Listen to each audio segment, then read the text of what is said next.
I'm Taylor. And welcome to Square Mile of Murder. This week we're off to a small island country that we've never covered on the podcast before. Mainly because this country is generally considered one of the safest places to live, with a very low crime rate, and sometimes an entire year passes without a single murder. The crime rate in this country is so low that there is only one case that true crime fans associate with this country, but that's not the one we're talking about today. This country has also topped the Global Peace Index ranking for most peaceful country in the world every year since the index was created in 2008. We're going to Iceland. And we're not talking about the Reykjavik confessions. Instead, we're sticking with our theme of ancient serial killers and travelling back to the 16th century to find out more about Iceland's one and only serial killer, Björn Pettersson. As with last week's episode on Elizabeth Bathory, we've used Google Translate, YouTube, and other podcasts to try and learn the pronunciations, but I still feel like we have to say, if we have any Icelandic listeners, we're sorry. Yeah, it's complicated, and there are letters that are unfamiliar, so we've tried. Yeah. And also, the lady on Google Translate speaks too fast, so I hereby petition for a way to slow her down so you can learn it better. That's Google, if you're listening, why? But also hear my plea. I mean, Google is always listening. That's true. Google is always listening, no matter what. Anyway, on to today's case. Yes. Björn Pettersson was the youngest of 3 children.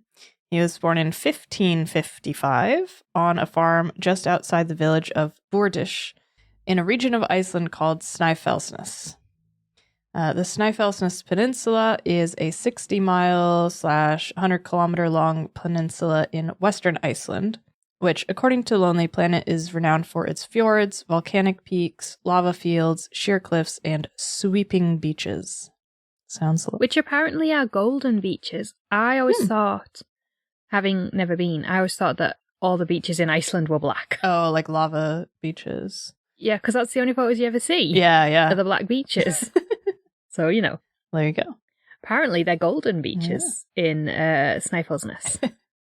The region is just north of the capital, Reykjavik, and has been called Iceland in miniature because most of the things tourists visit Iceland for can be found on the peninsula, except for the Blue Lagoon, which is south of Reykjavik.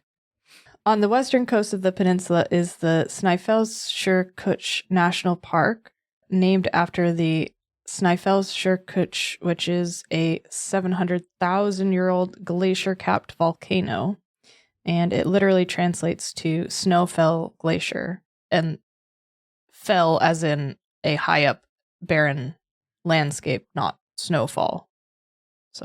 And it's not that Icelandic volcano, in case anyone is wondering. That Icelandic volcano that disrupted everything in Europe in 2010 and possibly North America. Yeah, a lot of stuff. And the Eastern, is called Eyjafjallajökull, or E15.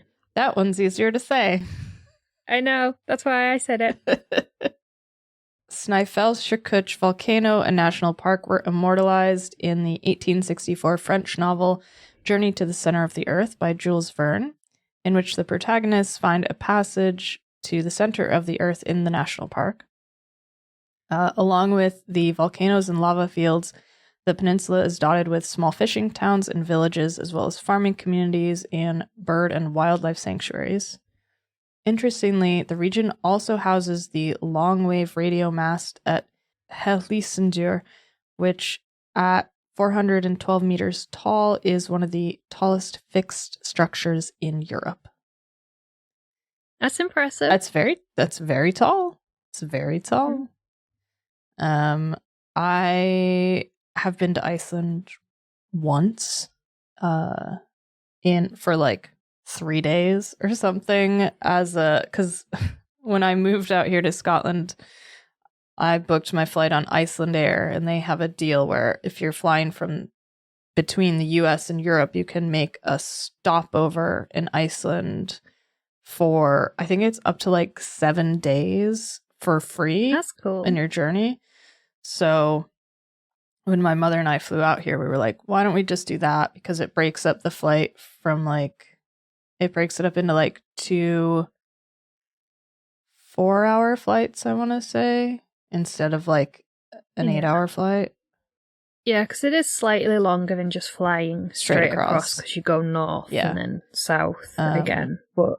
But yeah, I didn't know you could do that. I mean, I know a lot of people do stop over in Reykjavik, but I didn't realize that like you could do that for free, essentially. Yeah, like, it's not have to pay extra. It's one of Iceland's air's like big selling points. And yeah, so we got there at like 9 a.m. or something. I think we took a red eye. Got there like 9 a.m. We rented a car. My mother driving and trying to read Icelandic road signs was interesting. We ended up like the Airbnb that we were staying in wasn't ready until like noon or something. So we slept in a parking spot in central Reykjavik for like an hour and a half and then kind of stumbled around completely exhausted. And then, yeah, just kind of, one day we took the car out and did the like Golden Circle. You go to, oh God, what's it called?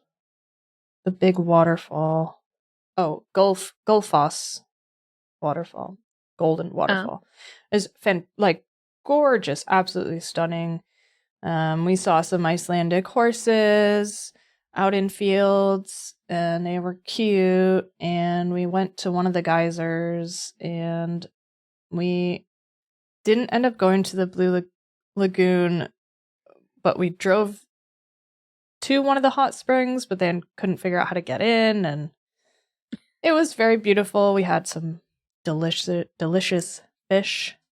It was very expensive in Reykjavik. But yeah, I'd like to see more of like the rest of the country, because we were only in the sort of greater Reykjavik area. Also, trying to use an Icelandic gas station was super confusing when we had to fill up the rental car to go back to the airport. Like, it wouldn't take our cards, and we also didn't know like which buttons to press to get it to actually spit out fuel, and like it was a whole thing. So if anyone is planning to go to Iceland, maybe research those sorts of things beforehand. Also, like what the road signs mean, because if you're from the States, they're very different. They're more close to like the ones that are here in the UK, but yeah. Well, European road signs are all quite similar. Yeah. So obviously different languages, but yeah, the colours and everything are very similar. We weren't sure what was a stop sign, which is not usually a good thing. Yeah. Unlike Taylor, I have not been lucky enough to visit Iceland, but it is on my list. Like, I really want to go because it just looks so beautiful. A friend of mine, who's actually one of our patrons, she went just before COVID, and I was just living for her photos. I was like, oh my God, it just looks so nice. I want to go. Yeah. So I, like everyone else who hasn't visited the country, have to rely on photos of, Northern Lights, the lava fields, the black sand beaches, which I thought was all of the beaches, apparently not, to see, what Iceland is like. And these, like, beautiful, stunning images have become very mixed up with this romanticized image of the island as a safe and peaceful place, and with all the myths, legends, and folklore that seem to be almost woven into just the fabric of Iceland. Yeah. So one of the most famous of these legends is the Huldufolk, or hidden people. They are supernatural beings, often compared to elves, who look like people but inhabit a parallel universe and can appear and disappear at will. But there are also tales of trolls, ghosts, even a whale that disguises himself as an island in order to lure fishermen closer and eat them. I love that. I mean, it is exactly what a homicidal whale would do. Yeah. I want that to be like animated children's movie instead of like the bit in Pinocchio where they get eaten by the whale. I want the whale to be like actively waiting for them and luring them in. Just murderous. Yeah. Now, we do love a bit of folklore here. But in some of these old cases, it can become difficult to distinguish fact from fiction when looking at these really old cases, when the two have become so entwined. Same as like last week with Elizabeth Bathory. Yeah. So with that in mind, take what we're about to say with a slightly massive pinch of salt. Yeah. Also, like, we're talking about 1555 here. Like, that's where we start. So it's nearly 500 years ago. Like, that plus sort of folklore and mythology is there's a lot of reasons that some of this is kind of out there. Yeah. So according to icelandmag.is, when Pettersson's mother Sigríður was pregnant with him, she had a strange pregnancy craving which she had not experienced with her first two children. And that was for human blood. Ew. Just stick with pickles. Come on. So his father obliged and allowed his pregnant wife to drink his blood. Okay. And Sigríður allegedly confessed to one of the female farmhands that she feared she was carrying some kind of monster. Yep. So after drinking her husband's blood, Sigríður had horrific and disturbing nightmares that were so bad that they could not be described. This is one of them things where it's like, I'd do anything for love, but I won't do that. Yeah. You cannot drink my blood. It's a bit of a meatloaf moment. Yeah, no. Right. So, pinch of salt, all that, keep that in mind. As a child, Pettersson was rebellious and difficult to control, but he wasn't really that different from other boys, and he certainly didn't show any of the warning signs that we now sort of associate with future serial killers. At this time in Iceland, it was common for wealthier families to sort of foster children and teenagers from poorer families in the hopes of giving them a better shot at life. So as a young teenager, Pettersson moved onto a nearby farm, which was owned by a friend of his father's named Ormur Fortlifsson. Ormur was considered the sort of rich man of the area. Some sources have him as Ormur the Rich. Oh. And he had a son named Gudmundr, who was about the same age as Pettersson, and the two teenagers became close friends as they worked together on the farm. So one Sunday, at the age of about 15, Pettersson decided to take a nap instead of going to church, and during this nap he had an interesting dream that set in motion a chain of events which would lead Pettersson to becoming Iceland's only serial killer. Oh. So in this dream, Pettersson was approached by a stranger who offered him a plate of meat. Already sounds like a nightmare to me. Yeah. Some sources claim that it was raw meat. Other sources simply say that it was just meat. I mean, if I was really hungry and like starving and someone was like, here's a plate of food, I'd be like, okay, right. Cool. But a stranger just randomly offering you a plate of meat seems like they have ulterior motives. Yeah, just like, it's not, as far as I know, it's not a traditional welcome of like, hey, nice to meet you, here's a plate of meat. No. Like, maybe if it was like cold cuts and some cheese and crackers, that's a different story, but there's no crackers here, it's just meat. No, not even any cheese. No cheese. So, yeah. some kind of meat, raw or otherwise. Petrushyn ate 18 pieces of meat, but then he suddenly felt sick and stopped eating. The stranger then told Petrushyn to climb to the top of a nearby mountain called Axlarhirnir, where he would find the object that would make him famous. So, having awoken from this dream, the following day, Petrushyn climbed the mountain, and at the top he found an axe. Possibly. You know. Massive handful of salt. Yeah. So, regardless of the veracity of this story of the dream and finding the axe, who really knows, it wasn't long after this dream that a young farmhand who was working alongside Petrushyn and Gudmundur on the farm disappeared and was never seen or heard from again. Petrushyn would later confess to killing the boy with his new axe from the top of the mountain, dismembering him and hiding his body under a manure heap.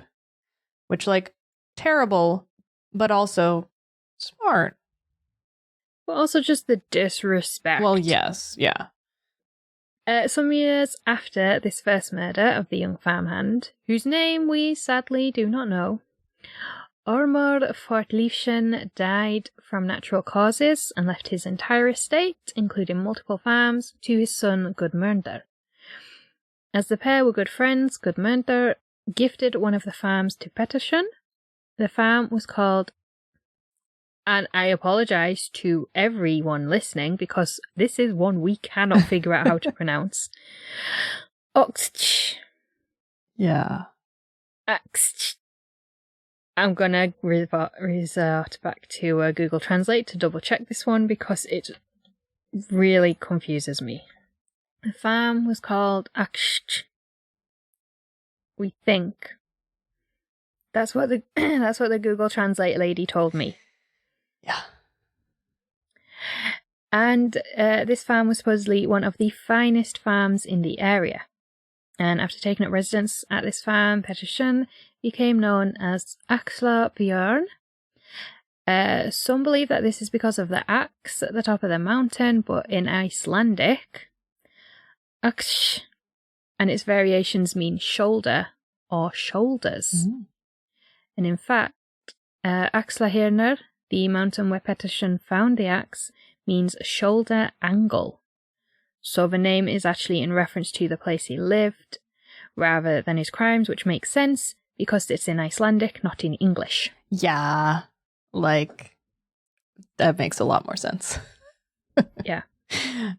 So Petrushyn lived on the farm with his wife, Thordish Olafsdottir.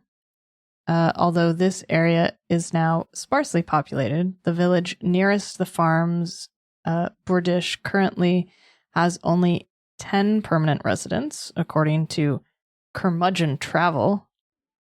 Great. Yeah, sources on this are few and far between. I love the name. That's how I travel, curmudgeonly. Yeah, same. Yeah, so 10 permanent residents now. At the time of Petrushyn's crimes, it was a thriving center for fishing and trade, with plenty of people passing through. And many of these people passing through sought shelter overnight at the farms across the Snæfellsnes Peninsula, including Petrushyn's. Not only this, there were also plenty of people passing through looking for seasonal work on the peninsula's farms. And like all places of transient nature, it's very easy for people to disappear without anyone noticing or coming looking for them. And sadly, that's what happened on Aksh Farm. However, there's only so long that people can keep disappearing before somebody notices and comes looking for them. Over the years, Petrushyn and Olafsdottir seemed to acquire horses, jewellery and clothing that they couldn't have afforded on their farming income. As more and more farmhands and travellers disappeared, all of them having been seen at Aksh Farm before vanishing, locals began to ask questions about what was going on at the farm. But the couple were lucky as because Ormur had been the wealthiest man in the area, and upon his death, his son Gudmundur inherited his wealth. and the influence that came with that wealth. And as the wealthiest man in the area, Gudmundur was able to use his influence to protect his friend when people became suspicious, kind of point authorities in another direction. Handy. Very handy. But we should say there's nothing about whether he knew what was going on or whether it was just he believed his friend was innocent and like defended him, and because of his wealth and status, people were like, okay, well, if he says it must it's be legit, true. it's legit. Yeah. Kind of thing. So we don't know. Yeah. One or the other, same end result, right? Mm. There are debates as to how involved Olafsdottir was in her husband's crimes, but sources seem to agree that she knew what was going on and helped her husband cover up the murders. Some sources go as far as claiming that she too was a murderer, but we don't know for sure, obviously. Hey, Olafsdottir, were you a murderer? Yes? No? Might need a clairvoyant, a psychic, maybe a medium. Yeah. I think have a nice little seance. Coven. Yeah, I think that'd be great. Regardless of Olafsdottir's involvement in her husband's crimes, the couple carried on luring travelers and farmhands to the farm before killing and robbing them, hiding the bodies on their farmland until 1596.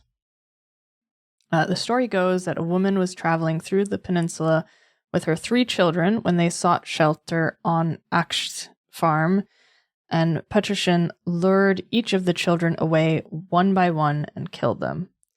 The mother managed to escape before Petrushyn could kill her and fled to safety, where she reported the murder of her 3 children to the authorities. That's the most common version of events.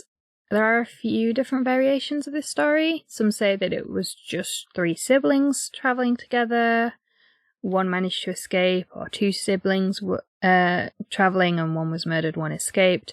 There is another variation that claims it was the mother who was murdered and the child or children managed to escape, but that one is rarer. Mm. Either way, after the escapee told the authorities of Petrushyn's crimes, he and his wife were arrested. Petrushyn confessed to 9 murders, but when the farm and surrounding lands were searched, the remains of many more people were found, and ultimately he was found guilty of 18 murders. Part of the folklore surrounding Petrushyn points to the 18 pieces of meat that he ate in the dream before finding the axe at the top of the mountain.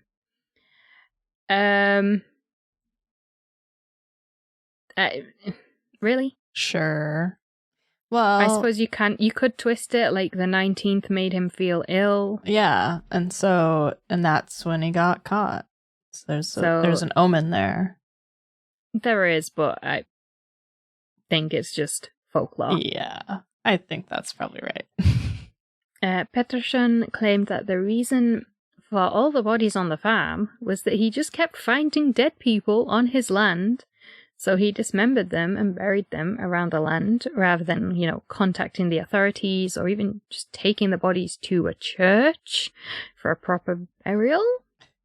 Like a normal, sane person might do. Yeah. Who isn't a serial killer. Yeah. The authorities obviously didn't believe this. I am shocked. Just the idea of like, oh yeah, I just found like nearly 20 dead people on my land, and you know what?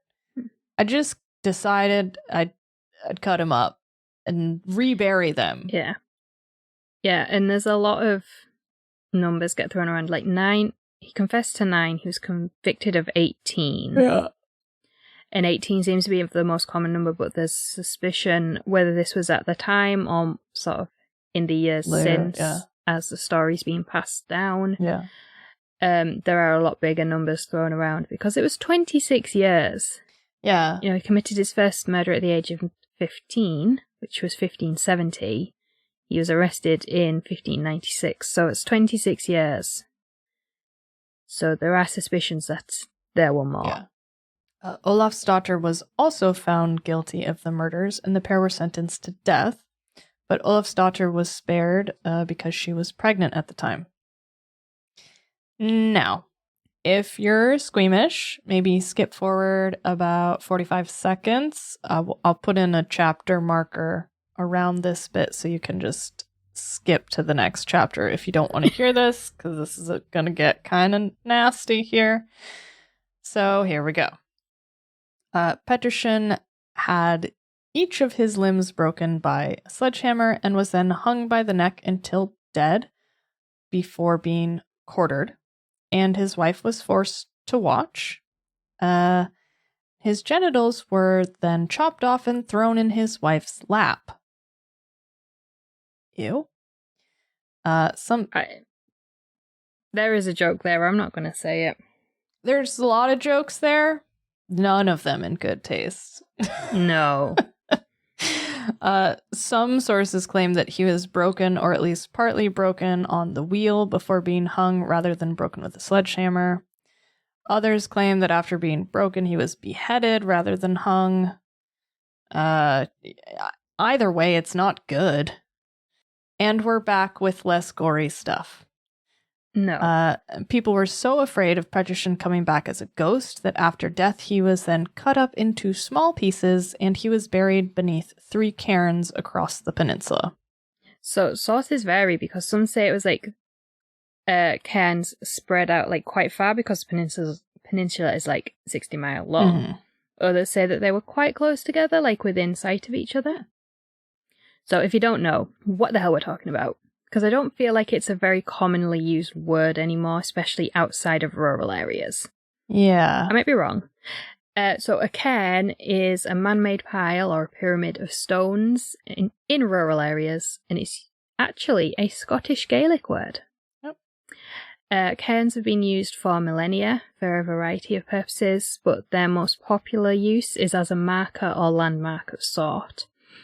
They were often used to help hikers and travellers find their way in the countryside, marking a path through the wilderness.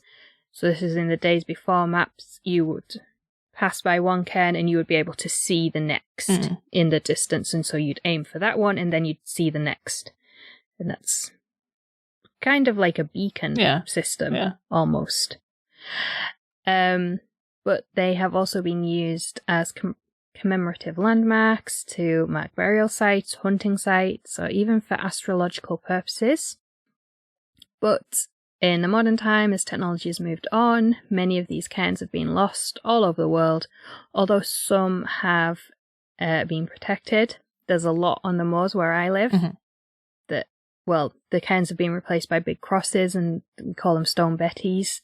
The same purpose, to mark where you're going through the moorland.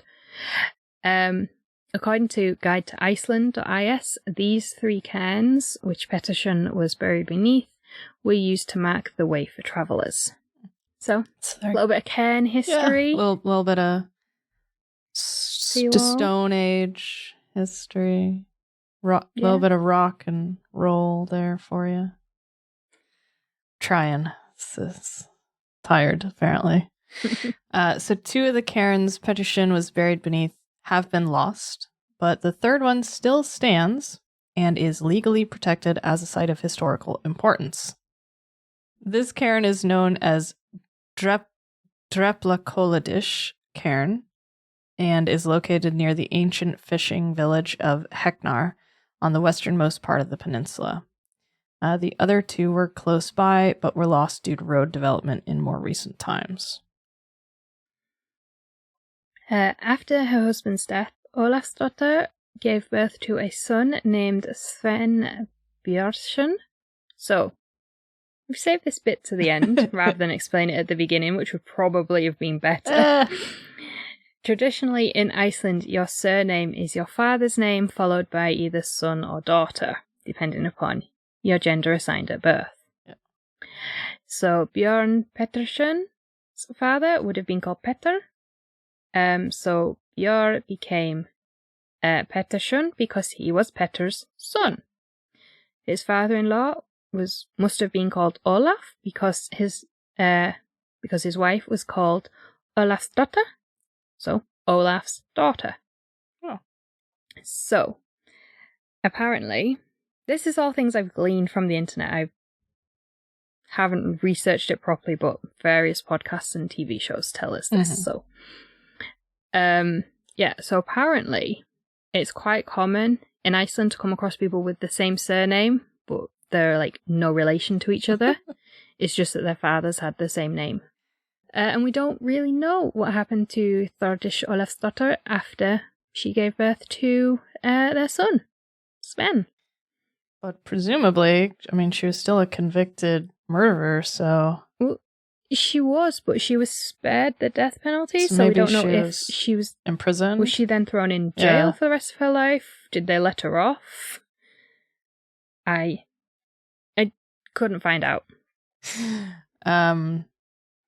What we do know is that the apple didn't fall far from the tree, and that Sven Bjornsson also led a life of crime, which ended in 1648 when he was executed after being found guilty of rape.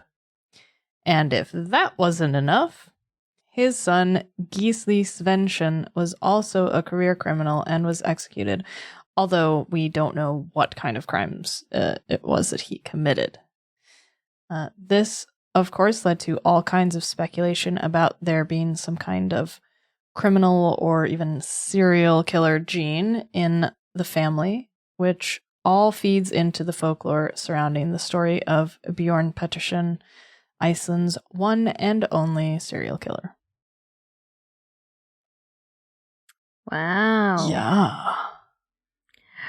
I love the serial killer gene. That's why I put it in little squiggly bits to remind me, because it's become like, it was a topic on Riverdale. Oh, yeah. And I remember when we were at uni, you and our dear friend Madeline, who I love to bits, both on about it and made me watch it. Riverdale, so I started watching it.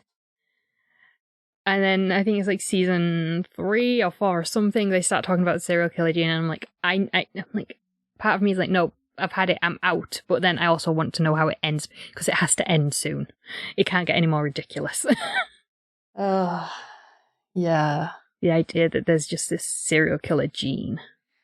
Yeah, and like there's been a lot of actual research into this sort of thing, and I feel like there's been no sort of conclusion. It's generally, it's nature versus nurture, really, isn't it? Yeah, it's like some serial killers have been found to have a similar gene mutation, but it's also a gene mutation that a bunch of other people have. There is a gene mutation for psychopathy. Yeah. And so I remember reading about, there was a researcher who was looking at all these different gene mutations, and is it gene mutation or is it brainwave activity? Oh, I can't remember. Something. There's some kind of genetic thing that indicates that you probably are a psychopath. Mm-hmm. Psychopath, serial killer, and murderer are not interchangeable. Mm-mm. We've got to stop doing that. But yeah, I was reading about this researcher who was looking at whatever sort of biological mutation it is that shows that someone is likely a psychopath, and he, to like add into like the comparison pool, he did like, he added in his own results and various family members, and found that he had this mutation. And then when you look at like the symptoms, is that the right, or traits of a psychopath, he actually fit most of them. Oh, interesting. But I might be wrong, as far as I'm aware, there isn't anything like that for a serial killer. Yeah, it's the thing. It's like, it's not, because there's so many different factors that go into someone becoming a murderer, but also like a multiple murderer, and like someone who's murdered only one person could have gone on to become a serial killer if they hadn't been caught, perhaps. Like there's so many different, so to like finding genetic mutations or variations for psychopathy or sociopathy, like those things make more sense. But yeah, the idea of a serial killer gene that gets, hereditarily passed down it's mixing two separate. It's mixing psychology and biology in ways that don't necessarily mix. Yeah. I think you have said it as much more eloquently than I could. Not really. Yeah.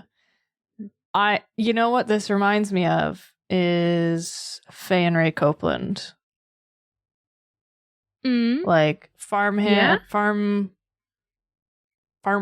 I guess, murdering farmhands for their money and just burying them on the land kind of thing. Yeah, and there's a lot of questions about Olafsdottir's Involvement, the same way that Faye Copeland's involvement was questioned. So, yeah, I hadn't thought of that. I'd forgotten about them. They were a long time ago. They were about a year ago we did episode 15. Yeah. We'll link it on the website if you want to listen to that. But yeah, that was the thing that I kept thinking of when we were going through it. It's like, oh yeah, that's like these guys. And like the in the Copeland case, their possessions are found, like some of the farmhands' possessions are found. Same here, of like they had the horses and clothing and jewelry. Yeah, I mean, obviously you've not got the whole like check fraud, cattle rustling element, which is probably why I didn't make the connection, because that's what stands out to me. Yeah. Is the cattle rustling, because that's what I always remember when it comes to the Copeland case. But yeah, there's a lot of similarities. It's just like 400 years earlier. Yeah. That's all it is. One thing that I thought of, which, again, I think I said last week in the Elizabeth Bathory case, is, well, I think you made the point, it's quite similar to Elizabeth Bathory was quite similar to Sawney Bean, in the way that over the years, these stories have appeared more and more in print. They've been added to and got more and more fanciful, and I think that's probably what's happened here as well, with the whole, like, his mother drinking blood. Yeah. There's also a lot of sources allude to him being, like, a very melancholy type of person. Which, going back to, like, the comparisons to the Copelands, could say, was he abusive? Was he just a miserable person, or was he, like, really abusive and everything to his family? And so his wife had no exit, no way to get out of this relationship. She just was stuck. Yeah. Or was she complicit? We'll never know. Yeah, well, that's the thing. And, like, it sounds like, I mean, well, if you were born after your father had been convicted and executed horrifically for murder, and your mother was presumably imprisoned at the time and may have continued to be, like, I could understand how that might impact a child and you know, lead him to a life of crime. It seems, I forget what my point here was, but that, like, it seems like in general, like, this family didn't have the best things going for it. No, and like you say, if you are born just months after your father has been executed for serial murder, and, you know, that was a completely new thing. Concept. That, according to records, he is the only serial killer Iceland has ever had. Yeah. So your father's been executed for this horrific crime. Your mother, again, we don't know, presumably imprisoned. Yeah. Or possibly later executed. Yeah, maybe. You're not going to have the best upbringing. People aren't going to like you. Yeah, and so that, I think, is more likely to have an impact than any biological mutation. Exactly. Like, it's going to be, you know, like a serial killer gene. Like, fuck it's going to be societal. It's going to be, like, environmental. Yeah. I think it's more, in this case, it's more nurture than nature. Yeah. The question arises in my mind as well, of, like, if your father or grandfather is this notorious serial killer, Iceland's first and only, and you're growing up in the same general vicinity where he lived and carried out his crimes, like, you probably potentially have a target on your back. So maybe these guys didn't actually commit any crimes, or maybe they did, but like, there's so many different possibilities of like how they did or did not end up in these scenarios. It's like, did the town just decide, you know what, these guys are bad eggs because they came from Bjorn Pettersson, so like, it's that's the trouble with these old cases, is that like there are so many bits of information missing that you want to fill in the blanks, and that either that goes in any directions of like, well, it was 8,000 victims and she was the Blood Countess and he ate meat on the mountaintop, and when in actuality it's like he was a farmer and he stole money from people he murdered who came to his farm because it was easy and you couldn't trace him, and that was that. Yeah. Or it's, Sawney Bean, the cannibal king of Scotland, who had a clan of, what was it, like 40 inbred cannibals in a cave who'd never seen the light of day, and probably like, whether or not any of Sawney Bean is true, I'm sure there was someone out, I mean, sure, highwaymen. Yeah, exactly. So, but the cannibal caves, not so much. No, I don't think. But that's the thing. It's like, you want to fill in the details. You want it to make sense. You don't want it to just be like, this guy was just a bad guy. Like, he just killed people. Yeah. And sometimes that's all there is to it. But, hey. At the very least, we learned some new words in the process. We did. We've learnt about Icelandic naming traditions. We know that axe and variations of axe are shoulder in Icelandic. Axt. It just sounds like we're taking the piss. It sounds like I've sneezed or something, and I just feel like it must be incorrect. And apparently, so Björn, as in his name, it apparently means bear, so his name was Shoulder Bear. Ooh, I like that. That's cool. Apparently. So yeah, fun roundup for you there. We have a special thank you shout out this week for our newest patron, Jim, whose email we actually read out a few weeks ago. Yes. So thank you. Welcome, Jim. You look great today. Your Patreon goodies will be in the post. Hopefully by the time this episode comes out, if I have braved the tourists and been to the post office.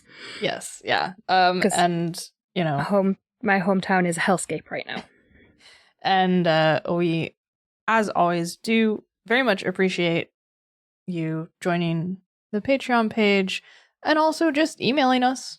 And like, we're not always the fastest at either like reading out emails or potentially responding to them just because, we've got stuff scheduled in such a way. But, and also I forget that stuff's in the email inbox a lot. So, and we do tend to record at least a week in advance. Yes. So it can take a couple of weeks. Yeah, it takes a minute.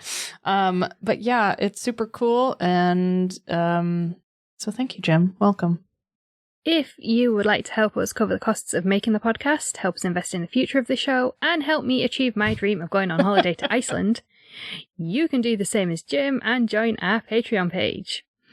Tiers start at just £1 per month. Every patron gets regular episodes one day early, a shout out on the show, priority case requests, and a lifetime merch discount. And that's just for £1 a month. As the tiers go up, you get even more, including bonus episodes and some exclusive money cannot buy merch. Check all that out at patreon.com/square mile of murder. Links are in all the usual places. Yep.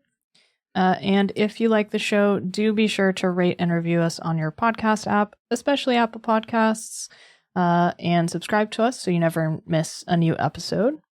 And if you want to get some Square Mile merch, rep us in the streets, as the kids probably don't say.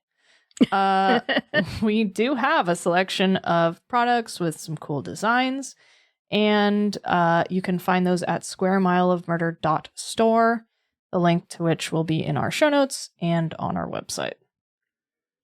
And we will see you all next week. Patrons, £5 and up, we will see you on Friday. Yep.